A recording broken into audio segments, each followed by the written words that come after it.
Nous allons regarder dans cette séquence comment insérer un symbole. Donc un symbole, je vous le reprécise, c'est vraiment un petit dessin ou une lettre avec majuscule, une lettre avec accent. Donc nous allons regarder comment insérer ce symbole dans un texte. Je place d'abord mon curseur à l'endroit souhaité dans mon document. Donc je vais me placer ici. Puis je vais aller cliquer sur l'onglet Insertion. Et à droite se trouve le groupe symbole. Donc vous avez d'abord l'outil équation. On ne va pas s'en servir ici. C'est surtout les symboles qui m'intéressent. Je clique sur symbole.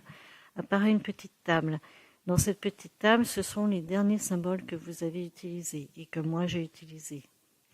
Donc pour en chercher d'autres, je vais sur autres symboles et j'accède à ce qu'on appelle des tables. Chaque table est liée à une police. Vous allez reconnaître les différentes polices que vous avez utilisées ou que vous utilisez sur Excel, sur Word, sur PowerPoint. Par exemple, si je prends celle d'Arial. Arial, je retrouve des majuscules, des minuscules. Et ce qui est vraiment intéressant, ce sont les lettres avec accent. Par exemple, si je veux insérer le CCDI, je clique sur le CCDI et je fais insérer. Donc, vous voyez, il s'insère automatiquement dans mon document. Si je n'ai qu'un symbole à insérer, je fais fermer. Si j'ai d'autres symboles à insérer, je vais pouvoir les insérer au fur et à mesure. Je vais cliquer sur le U, insérer. Le A, insérer. Et vous voyez ici, j'ai également les derniers caractères spéciaux utilisés. Si je clique sur le chat, insérer, une enveloppe, insérer. Je fais fermer. Maintenant, ces symboles sont maniables comme un caractère normal. C'est-à-dire que je vais sélectionner et puis je vais appliquer à ces caractères, à ces symboles, une taille de 20 par exemple, vous voyez, du gras, en italique, souligné. Je peux même changer la police.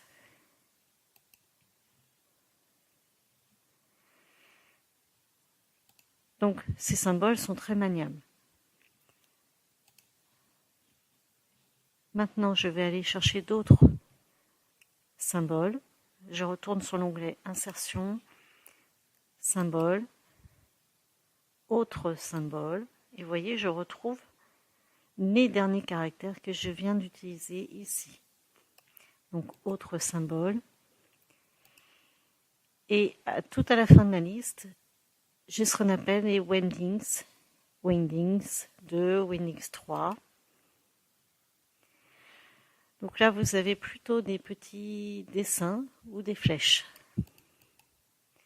Si vous voulez rajouter un petit bonhomme dans votre document pour illustrer des statistiques ou autres, je clique dessus, je fais insérer. Et là, je peux changer la taille. Voilà, et vous aurez ce petit personnage dans votre document, donc ça peut être très intéressant. Vous avez aussi les groupés. Vous cliquez sur l'ascenseur, la barre sur le côté, pour aller voir tous les symboles rattachés à cette police. Nous avons donc les Windings.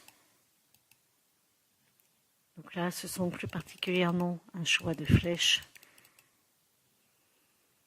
Quoique vous retrouvez aussi des petits dessins au début. Le 2, la même chose. Le 3.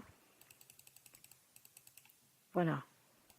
Donc Windings, Windings, Windings 2, Windings 3, ce sont vraiment des tables spécifiques où là vous allez pouvoir retrouver tout un choix de dessins, de symboles. Le reste, ce sont plutôt des lettres avec majuscules correspondant à la police sélectionnée. Donc là, je fais fermer. Donc n'hésitez pas à aller voir ces symboles, ces tables régulièrement. Vous allez faire, je suis sûre, des découvertes surprenantes et intéressantes pour illustrer votre document.